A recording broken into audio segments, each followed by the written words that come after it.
It was our 20th anniversary, and everything was supposed to be perfect. Instead, it turned into something I'd been quietly planning for months. As I stood in front of the full-length mirror, adjusting the midnight blue silk dress that hugged my figure in all the right ways, I felt a sense of satisfaction. At 45, I was still turning heads, but the only one I wanted to turn belonged to my husband, Dominic. Lately, that had been a rare occurrence. I'd chosen the dress with intention, sophisticated yet powerful, not the soft, vulnerable red number he'd wanted me to wear, which he always insisted made me more pliable. Tonight, I was anything but. "You look stunning, Mrs. Reynolds," Martha, our housekeeper, said as she peeked through the door. "Thank you," I replied, fastening diamond studs in my ears. My neck remained bare, waiting for the bracelet that Dominic had carelessly hidden in his desk drawer 3 weeks ago. I had found it then while searching for something else. Evidence. The calm I felt was not from nervousness, but from a cold, calculated anger that had been building for 6 months. I thought back to the moment everything changed, an ordinary Tuesday in January, rain pattering against the office windows. As the CFO of Reynolds Enterprises, a title that Dominic insisted sounded too intimidating for a woman. So I was officially the vice president. I was going over some expense reports. A $12,000 charge to Cartier caught my eye. There was no business justification, no client-related explanation. It was odd timing. My birthday had passed. Christmas was long over, and our anniversary wasn't for another 6 months. At dinner that night, when I casually brought it up, Dominic had explained it away quickly. A gift for the Hendersons. Margaret loves Cartier. His quick response was suspicious, but I smiled and nodded. The next day, I called Margaret herself, pretending I was interested in getting something similar. Her confusion was all the confirmation I needed. Later that evening, I accessed Dominic's email while he was in the shower. His password hadn't changed in years. Hollybaby 2004. The confirmation came in the form of an email receipt and a thread between Dominic and my executive assistant, Jessica Parker. The intimacy in their exchange was nauseating. Jessica, 28, brilliant, ambitious, someone I had mentored and trusted, had been sleeping with my husband. That was when I decided to act. I gathered my evidence and set everything in motion. The sound of a car horn outside brought me back to the present. Dominic was downstairs, probably checking his watch, eager to get to the restaurant. I took one last look in the mirror, grabbed the small clutch with the USB drive inside, and straightened my shoulders. Game time. Reservations are at 8. I whispered to my reflection. "Dominic." I called from upstairs. "We don't want to be late." Irony dripped from my words. Dominic, who was always late to family events, was suddenly eager to be punctual, especially for tonight. The irony wasn't lost on me. The drive downtown was filled with meaningless small talk. Dominic praised my appearance with enthusiasm that no longer moved me. I recognized it for what it was. Performance. He was charming me the same way he charmed his investors. "You really outdid yourself with this reservation," I said, admiring the skyline as we drove. "Lame zone on a Friday night. Must have been hard to get into." "Only the best for our 20th, he said, reaching for my hand. I let him, but I noticed his thumb grazing my bare wrist, the lack of the bracelet he had promised me. The restaurant was a warm glow of chandeliers and candlelight. Our regular server, Antonio, greeted us and poured champagne. As we clinked glasses, Dominic launched into a well-rehearsed monologue about how we met, how I believed his vision when no one else did. He always told that story, never mentioning that my family's investment and my connections had been what saved his company. But tonight, I didn't play my part. I let him talk. Then I felt it, the shift in the air. Dominic's eyes flicked past me. A look of panic flashed before being replaced by forced composure. I didn't need to turn around to know. Jessica had arrived. She walked towards us in a dress that likely cost more than most junior executives made in a year. But it wasn't the dress that grabbed my attention. It was the diamond bracelet on her wrist. "My bracelet," I said coolly, the exact Cartier bracelet I'd admired 6 months ago when shopping with Dominic. "Surprise, darling," she said with a smirk, clearly expecting me to break down, to to make a scene. But I didn't. I simply met her gaze. "Jessica," I said, my voice smooth. "What a surprise." The last piece had fallen into place. I wasn't angry anymore, just calm. And with the USB drive in my bag, I knew I had everything I needed. I recall seeing your name on the reservation, Dominic's voice rising slightly as he spoke. "Jessica was just dropping off some papers for Monday's presentation, weren't you?" I watched her smile flicker, a reaction she hadn't anticipated. "That bracelet is gorgeous," I remarked, my voice carrying across the room. "Cartier, isn't it?" I paused, eyes locked on her. "The same one I mentioned last winter." Her hand instinctively moved to cover the bracelet, but Dominic's face had drained of color. Slowly, I reached into my clutch and pulled out a small black USB drive, placing it on the table for all to see. "The prenup has an infidelity clause," I said clearly, ensuring everyone in the room could hear. "And my investigator is proof, not just of this affair, but of the 3 others before it." I smiled coldly and added, "There's also something far more intriguing hidden in the company's financials." I turned toward the rest of the room. "Would anyone like to hear about the Reynolds Enterprises shadow accounts before the SEC does?" Dominic's face shifted from pale to gray, as waiters became unwilling witnesses to the public destruction of his marriage, his reputation, and perhaps his freedom. The silence in the room was suffocating. I watched his confident exterior falter, his carefully constructed persona crumbling under the weight of exposure. 20 years of marriage flashed in my mind, an entire life together, not just a betrayal of this moment, but the slow disintegration of what we'd built. "Holly, please," he whispered, reaching for my hand. "We can discuss this privately."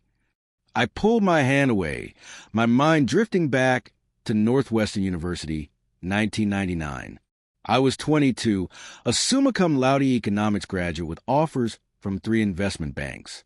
Dominic was a charming business major, brimming with ambition but lacking in grades. His passion for technology ventures was infectious. When he proposed that summer after graduation, I set aside my Wall Street dreams to support his vision for a tech startup. "You're the brains, Holly Berry," he used to say in those early days, as we pored over business plans at our tiny kitchen table. "I'm just a pretty face who'll sell it." What started as a joke soon became our reality. "There's nothing to discuss," I replied, my voice icy as I watched Jessica collapse into a nearby chair, her earlier confidence slipping away. "The time for discussion was before you gave my executive assistant my anniversary gift. The irony is not lost on me. Jessica wasn't just a mistress. She was a younger version of myself, ambitious, analytically brilliant, eager to prove herself. I'd recognized those same qualities in her when I hired her, seeing a reflection of my own determination. I never imagined she'd try to replace me in every aspect of my life. "Reynolds Enterprises exist because of my family's seed money," I continued, my voice steady. "My father's connection secured our first 3 clients. My economics background built the financial structure that kept us afloat during the 2008 crash." Across the room, Bernard Wilson from the Chicago Business Journal scribbled down notes. Good. Let the record be made. Year by year, I had gradually taken over the operational side of Reynolds Enterprises, while Dominic charmed clients and investors. I created the financial models that kept us profitable, restructured departments for efficiency, and quietly pioneered the data analytics division that now brought in 60% of our revenue. "Remember the Peterson acquisition?" I asked, addressing the room, but my gaze was fixed on Dominic. "That's the one that put us on the map nationally." Dominic's jaw clenched. He knew where I was going with this. "I spent 6 months analyzing their vulnerabilities, structuring the perfect offer. I created the entire acquisition strategy, but who got the cover of Tech Innovators magazine? Who accepted the industry award? Holly, you never wanted the spotlight," he said, desperation creeping into his voice. "No," I corrected. "I was told the spotlight wasn't for me. Clients preferred dealing with you. Investors would feel more comfortable with a male CEO." I turned to Jessica, my eyes narrowing. "Is that what he told you too? That you'd be the power behind the throne, making him look good while staying in the shadows?" Her expression confirmed my suspicions, and my stomach twisted with the realization. Jessica wasn't just a mistress. She was being groomed to replace me. 3 months ago, I overheard Dominic on the phone in his home office. Once Holly's out of the picture, we'll restructure the executive team, he said, his voice full of confidence. You've already proven you can handle her responsibilities. The board trusts my judgment. They'll buy whatever narrative we feed them. I stood frozen outside the door, my hand covering my mouth to stifle the sound that threatened to escape. The next day, I contacted Patricia Monroe, the sharpest divorce attorney in Chicago. Our first meeting was eye-opening. You're in a stronger position than you realize, Patricia had said, reviewing our prenuptial agreement. There's an infidelity clause. Dominic probably forgot about it. His father insisted on it, ironically to protect him from gold diggers. I remembered laughing bitterly. His father always underestimated me. This clause entitles you to 50% of all assets, plus an additional 10% of the company's valuation for each proven instance of infidelity, Patricia explained. With the right evidence, you could gain controlling interest in Reynolds Enterprises. That meeting changed everything. I went from devastated wife to strategic adversary, gathering evidence piece by piece while maintaining a facade of ignorance. I hired Michael Dawson, a former FBI forensic accountant turned private investigator, who documented Dominic's meetings with Jessica and uncovered 3 previous affairs. The financial irregularities Michael had discovered were deeply unsettling. Offshore accounts, questionable transfers, and client funds that were temporarily borrowed and swiftly replaced before quarterly audits. These were just the beginning of what I'd uncovered. Mrs. Reynolds, Antonio, and even the server were part of the web of deception. But it was Dominic who had been at the heart of it all. As I sat there, lost in thought, Antonio, the server, approached our table, breaking my reverie. His tentative steps and uncertain voice hinted at the gravity of the situation. Would you like me to escort Miss Parker out before? Before he could finish, Jessica stood up, her chair scraping loudly against the floor. This is ridiculous, Dominic. Tell her the truth. Tell her everything about us, about the company plans. I raised an eyebrow, my voice steady but filled with sharp edge. You mean the restructuring plan where I'm pushed out? Or perhaps the one where you'll attribute my analytics framework to yourself in the next quarterly shareholder presentation? Jessica's eyes widened in realization. I'd been thorough. Weeks ago, I'd accessed Dominic's cloud storage, uncovering presentation drafts that gave her credit for my innovations.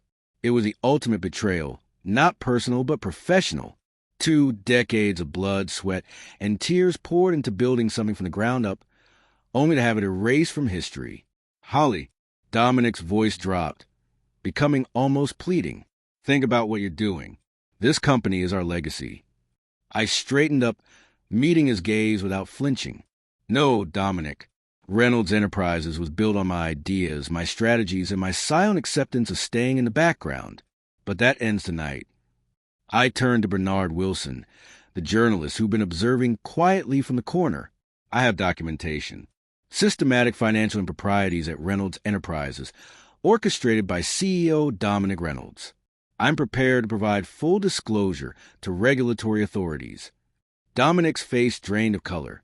He knew exactly what I had found, and the terror in his eyes was unmistakable. You wouldn't, he whispered hoarsely. Wouldn't I? I asked, my voice low but steady.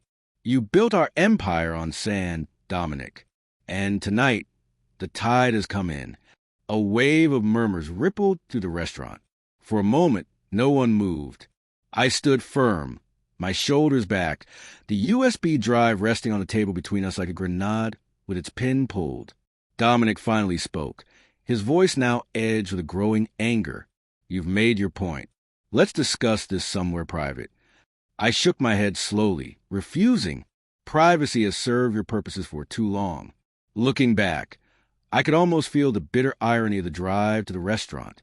Dominic had been particularly attentive, his hand occasionally resting on my knee as he drove through downtown Chicago. He pointed out a new skyscraper being built by one of our clients, a smile in his voice. Remember our first anniversary? That tiny Italian place in Evanston when we could barely afford a bill. I nodded, the memory sharp and clear. Back then, we had truly been partners. I wore the dress I'd saved for 3 months to buy, and Dominic had given me a simple silver bracelet, engraved with our initials. We had dreamed together that night, planning our empire over cheap Chianti. The best is yet to come, he had said, his voice full of optimism. He'd had no idea what awaited him tonight. I'd smiled, checked my lipstick in the visor mirror, and mentally rehearsed my next moves. La Mezzo Zone had been the perfect venue for this revelation, not only because of its reputation as Chicago's most exclusive restaurant, but because I had meticulously planned every detail, including the seating arrangements. 3 weeks before, I'd personally called Maurice, the owner. Mrs. Reynolds, we had planned a small private dining room for your anniversary, as Mr. Reynolds requested. Maurice had said, his voice warm and accommodating. I'd paused before replying. I prefer something more inclusive, perhaps the large private room instead, with several tables. Maurice had hesitated for a moment. Of course, but your husband specifically requested privacy. It's my anniversary too, Maurice, I had said softly, and I prepared a surprise that requires an audience. A substantial donation to Morris's favorite charity had sealed the deal. The guest list had been equally deliberate. Jonathan and Lisa Meyer, our oldest friends who had long suspected Dominic's infidelity. Richard Henderson, our largest investor. Bernard Wilson, the journalist. And Stephanie Winters, a senior partner at Goldman Sachs, who'd been courting me to join their executive team for months. As the reality of his situation began to sink in, Dominic's expression shifted. Shock turned into calculation, and I recognized that look. It was the same one he wore during difficult board meetings. He was already formulating a counter-strategy. Ladies and gentlemen, he addressed the room, forcing a chuckle. I apologize for this uncomfortable situation. My wife is understandably upset about a personal matter, but I'm afraid she's mixing business accusations with marital problems. Jessica remained frozen in her chair, the diamond bracelet glinting under the chandelier lights. Is that why you had me prepare financial documentation for the SEC investigation, Dominic? I asked, my voice loud enough to carry across the room. As a personal matter? His smile faltered. 2 weeks ago, I casually mentioned preparing documentation, just in case the SEC got involved. It seemed my suspicion had been right all along. I had been quietly observing Dominic, as he dismissed my concerns with a sense of superiority, never suspecting that I was the one who had anonymously tipped off the regulatory agency.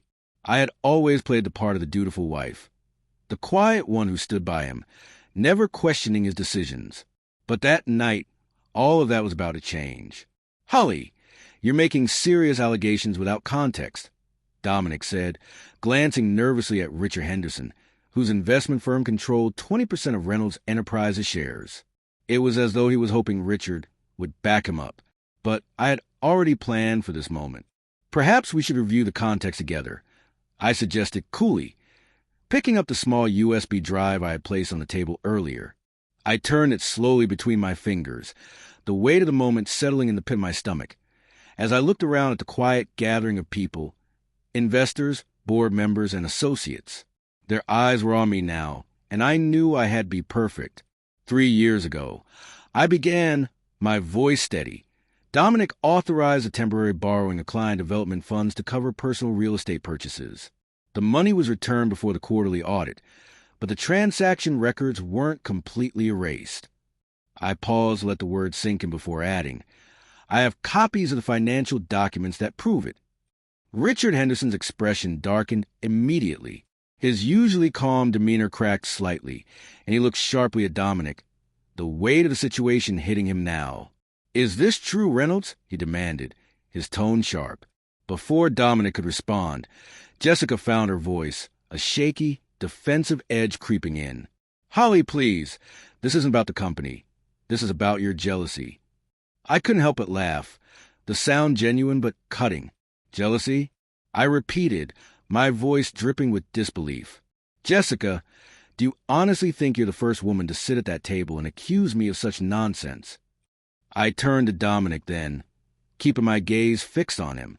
The files on this drive document more than just financial misconduct, Dominic. They detail your affairs. I let the words hang in the air for a moment, Claire from marketing in 2018, Melissa from the Denver office in 2020, and that lovely weekend in Miami with the pharmaceutical rep, whose name you never even bothered to learn. I almost enjoyed the flush of embarrassment that crept across his face as the truth was laid bare for all to see. I glanced back at Jessica, watching the tears begin to form in her eyes. "Did you tell her about the infidelity clause in our prenup?" I asked, the words almost tasting sweet in my mouth. "How each documented affair costs you an additional 10% of your shares in the company. Did you forget that part, Dominic?" His face paled, and for a fleeting moment, I saw a crack in facade he had so carefully constructed over the years. The clause, a detail his father had insisted upon protect the Reynolds family wealth from gold-digging wives, was about to backfire spectacularly. The irony, I continued with a slight smile, is that it means a controlling interest in Reynolds Enterprises will now transfer to me. I will finally have what I've earned. Dominic sputtered, clearly struggling to keep his composure. "This is absurd," he said, his confidence crumbling as he tried to regain some sense of control. "Those financial moves were approved by the board." "The board was informed," I corrected him, my voice unwavering. "I checked the minutes from every meeting for the last 5 years. You acted unilaterally, thinking no one would notice. You thought you could hide everything by keeping your wife, the financial expert, busy with operational details instead of governance." I turned to Jonathan Meyer, our longtime friend and board member, sitting across the table. He was leaning forward now, his expression unreadable but intense. "Is that true, Dominic?" he asked, his voice calm but heavy with the weight of the truth. The restaurant had fallen into an eerie silence. Even the waitstaff stood motionless, caught in the unfolding drama. Antonio, our regular server, who had always greeted us with a smile, looked genuinely stunned. He had served us on countless date nights, anniversary dinners, the epitome of the picture-perfect power couple. The shock in his eyes mirrored what I had been feeling for months. But now, it was all coming to an end. I maintained my composure as the tension in the room reached its peak. The calmness I exuded was the result of months of preparation, of long nights spent rehearsing, crying in solitude and numbing my heartbreak, so I could deliver this moment with precision. I placed the USB drive back on the table. "This contains all the relevant financial records, the documented affairs, and evidence of corporate misconduct," I said, keeping my voice steady. "My attorney holds the originals, and they're set to be delivered to the SEC, the board of directors, and the appropriate media outlets at 9 o'clock tonight, unless I call to stop it." I checked my watch deliberately, making sure everyone knew the time. "That's 45 minutes from now." Dominic's face darkened, his hands trembling slightly. "What do you want?" His voice barely carried across the table, the desperation creeping in as his empire crumbled around him. I stared at him for a long moment, then answered simply, "What I've earned. Controlling interest in the company I built, public acknowledgement of my contributions, and a divorce that reflects the true nature of our partnership." Jessica, sitting frozen beside Dominic, was now openly crying. The diamond bracelet on her wrist, once a symbol of her status, seemed to mock her, now looking more like a set of handcuffs. It was almost painful to watch her tears, but I couldn't bring myself to feel sorry for her, not when she had been complicit in this whole charade. "And Jessica," I added, unable to resist one final twist of the knife, "I heard you're the love of his life, too, right? Just like Claire, just like Melissa." Jessica's face crumpled, the tears now streaming freely down her cheeks, smearing the expensive mascara she had so carefully applied before coming here. The perfectly composed woman who had arrived that evening was now a shattered version of herself, caught in the web of Dominic's lies. I almost felt sorry for her. Almost. "This is extortion." Dominic spat, his voice rising in a last attempt at defiance. His eyes darted around the room, but no one moved to defend him. They were all too absorbed in the spectacle of his fall from grace. "No, Dominic," I corrected calmly, feeling a sense of finality settle in my chest. "This is consequences." It was Richard Henderson, not Dominic, who stood first. He rose from his seat and approached our table with the slow, deliberate pace of a man who controlled billions in investments. He had known us for 15 years, had been one of our first major backers. His presence had always been a symbol of power, but now it seemed to take on an almost foreboding weight. "I'd like to see what's on that drive, Holly," he said, completely ignoring Dominic. "Richard, this is a private matter," Dominic began, desperate now. "Not when it involves company funds." Richard cut him off sharply. "Not when my investment firm has a fiduciary responsibility to our clients who've backed Reynolds Enterprises." He turned back to me, his tone more measured now. "How long has this been going on? The financial irregularities?" 3 years that I can document," I answered calmly, my gaze never wavering from Dominic. Stephanie Winters from Goldman Sachs, who had always maintained professional distance, now approached, her expression a mixture of concern and sympathy. "Holly, that executive position we discussed last month, it's still open if you're interested." I felt a warmth spread through me at her words. Gratitude, relief. I had set the groundwork for this moment months ago, ensuring I had options no matter what happened tonight. "This is ridiculous." Dominic snapped again, his voice now thick with panic. "Holly's clearly having some kind of breakdown. Jessica is my executive, and this is nothing more than paranoid accusations." "Save it, Dom," Jonathan Meyer interrupted, standing beside me now. His wife, Lisa, joined him, placing a comforting hand on my shoulder. "We've known for years," Jonathan said, his voice low but firm. "We saw you with that marketing girl at the Christmas party in 2018. Lisa, her face lined with years of knowing but never saying, looked at me with a touch of sadness. "I spotted you and Jessica at the Peninsula Hotel in April, and you didn't tell me?" I was genuinely surprised by her words. For years, I had been too blind to see the cracks in our marriage. Now, those cracks were visible to everyone, but it didn't matter anymore. It was over. I squeezed my shoulder and looked away, avoiding Holly's gaze. We had tried to hint at it before, but every time we did, she seemed to steer the conversation in a different direction. It was as if she didn't want to confront it, or maybe she already knew. We figured it was one of the two. Either she had already acknowledged it and was handling it in her own way, or she simply didn't want to know. But the truth was, I didn't want to know either. I had admitted it quietly to myself, but there was always something holding me back, something telling me to ignore it. But now, I couldn't ignore it anymore. The revelation that my closest friends had seen the signs long before I did struck me harder than I ever expected. They had known. All those quiet, sympathetic glances exchanged between them when I wasn't looking. The careful avoidance of certain topics. The way they would invite me out, as if they were all waiting for me to finally acknowledge what was happening. They had all been waiting for me to be ready. And I wasn't. Not until now. I looked over at Dominic, who had turned pale, his face flushed with rage. I recognized the signs, his jaw tightening, his nostrils flaring. He had always had a temper, one that he controlled meticulously when we were in public, but now the strain was too much. His control was slipping. "This is a coordinated attack," he said, his voice dangerously low, almost a growl. "You've all been planning this, haven't you? You think you can push me out of my own company." His words hit like a punch to the gut. The realization that he thought this was some grand conspiracy. It was almost laughable, but the anger that simmered in him was palpable. "Your company?" Bernard Wilson, a journalist from a business journal, had been quietly observing the conversation, his pen moving furiously across the notepad in front of him. But now he looked up, his interest peaked, as if he had just caught wind of something important. "Wasn't Reynolds Enterprises built with Mrs. Reynolds' family seed money? Isn't she listed as co-founder in the incorporation documents?" The question landed like a bombshell. It was one I hadn't planned, but I almost wanted to kiss Bernard for asking it. The whole narrative Dominic had been trying to control was unraveling faster than even I had anticipated.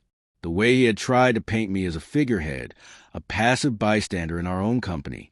The cracks in his story were showing, and I could feel the tension shift in the room. Jessica, who had been quietly sitting next to me, stood up suddenly, the light catching her diamond bracelet as she did. She mumbled something incoherent under her breath, unable to meet anyone's eyes. She looked ashamed, humiliated. "I should go," she said softly, her voice breaking. "Sit down," Dominic snapped, his control slipping even further. "This isn't over." "It is for me," Jessica replied, a flash of dignity breaking through her apparent humiliation. Her voice was steady, but her words were like a knife. "You told me Holly knew nothing about the business, that she was just a figurehead. You said she'd accept the divorce settlement and walk away. And now I see this." Murmurs rippled through the restaurant, and I could feel Dominic's fury radiating off him. He looked like he was about to explode. I reached for my phone, my fingers steady, even though my heart was racing. I'd memorized this number weeks ago, and now it was time to call. The room fell silent as I dialed, the weight of the moment pressing down on everyone. As the phone rang, I put it on speaker, and everyone fell still, waiting for what was about to unfold. Patricia Monroe's voice came crisply through the speaker, cool and efficient.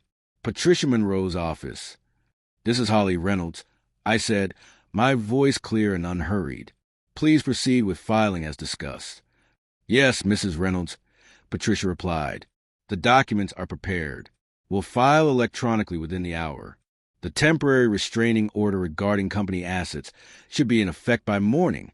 I ended the call with a sense of finality. The silence in the room was deafening as everyone processed what had just happened. I turned my gaze directly to Dominic, watching his face shift from anger to something I hadn't seen in him before, panic. "That was just the first step," I said, my words cold, calculating.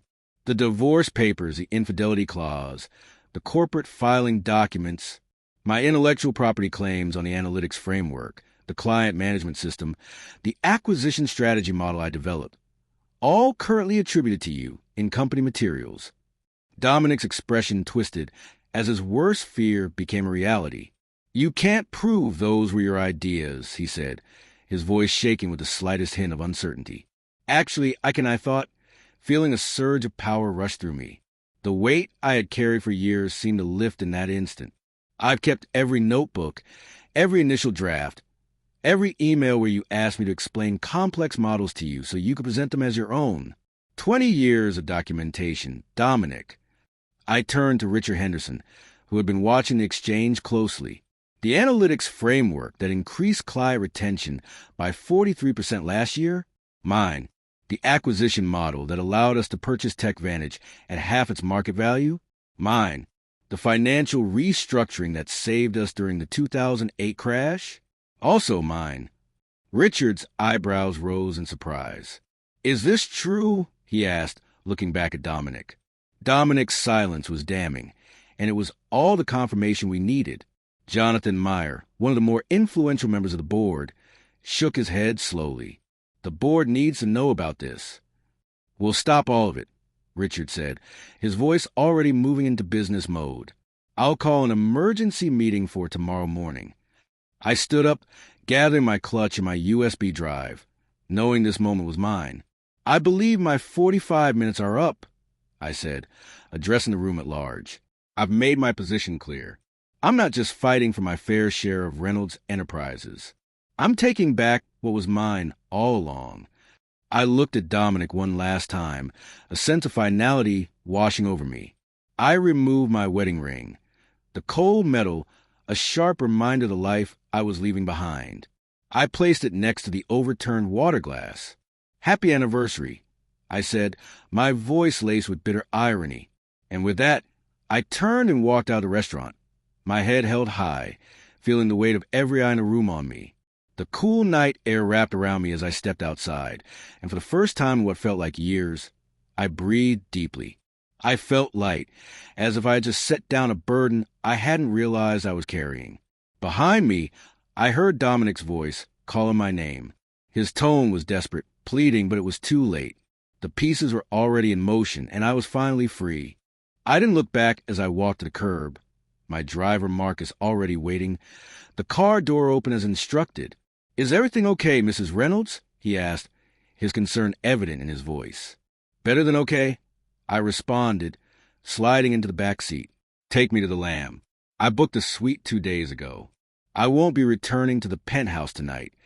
As Marcus drove off, My phone began buzzing nonstop, its screen flashing with calls from board members, business partners, and friends.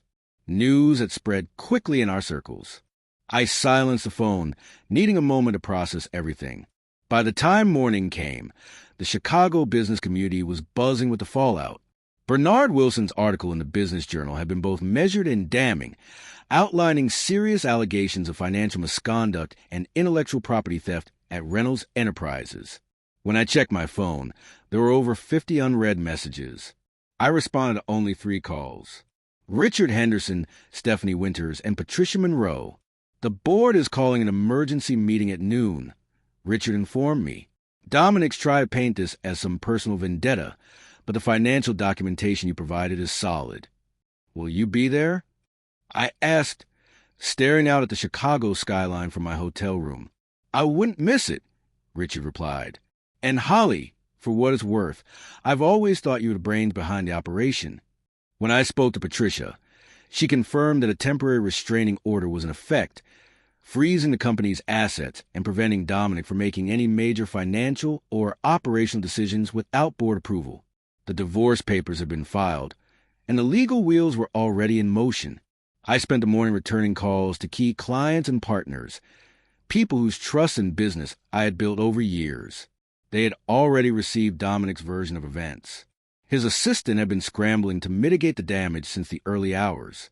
Holly, Dominic says you're having some sort of breakdown.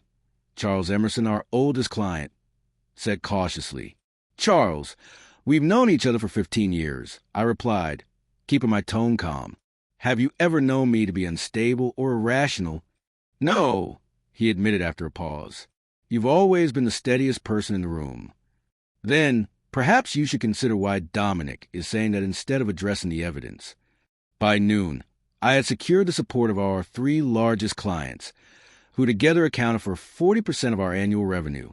They made it clear they would not be taking their business elsewhere, no matter what changes were made to the company's leadership.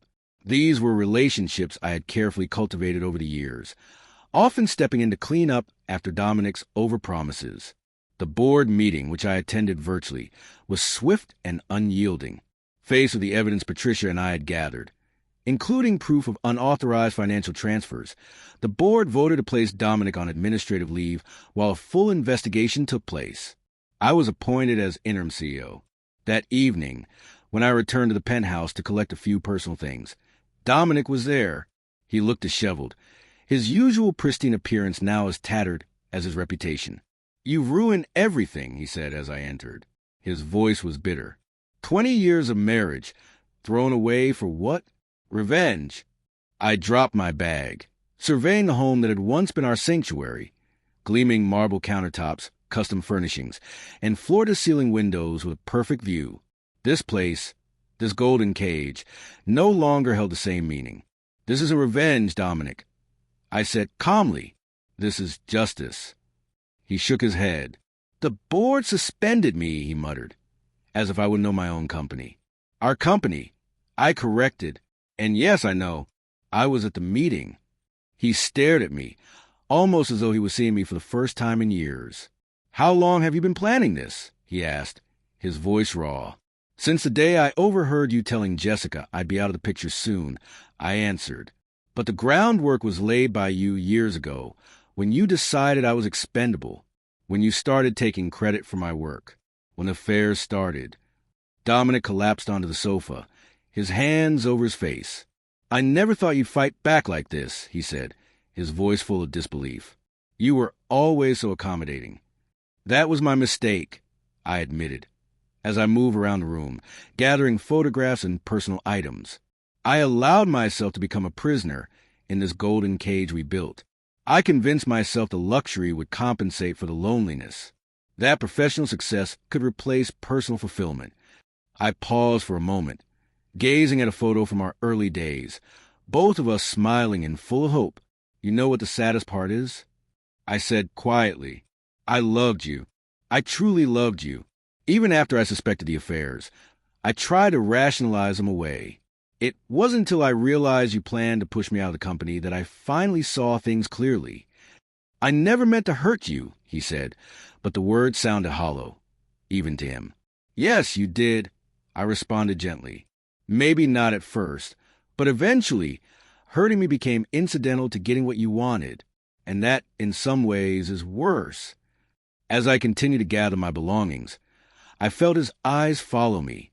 This space, once a symbol of our success, now seemed like an elaborate facade, beautiful but ultimately empty. What happens now? He asked, his voice defeated. Now I rebuild. I answered simply. The company, my life, everything. Just as I was about to leave, Dominic made one last attempt. We can still fix this, Holly. The board, the company, us, I could make amends. For a brief moment, I remembered the young man I had once fallen in love with. I remembered the dreams we had shared. But that person was long gone, replaced by the broken man before me, still unable to truly acknowledge what he'd done. Goodbye, Dominic. As I walked out of the penthouse, I felt a mix of emotions, vindication, yes, but also deep sadness for what had been lost. The golden cage that had once kept me trapped would now serve as Dominic's own prison, filled with legal consequences and professional ruin. It wasn't a perfect victory. But then again, nothing in life ever is. 2 days later, in my new office as interim CEO of Reynolds Enterprises, I reviewed the proposed rebranding strategy. The company would be renamed Aurora Analytics, after my grandmother, who had made the initial investment all those years ago. The new logo would feature a rising sun, symbolizing new beginnings. As I signed the authorization forms, I glanced at the empty space on my finger where my wedding ring used to be. 20 years of my life had been spent building this company alongside a man who had never truly valued me. Now, I would rebuild on my own terms, reclaiming not just a business, but myself in the process. The cage door had opened, and I was finally free.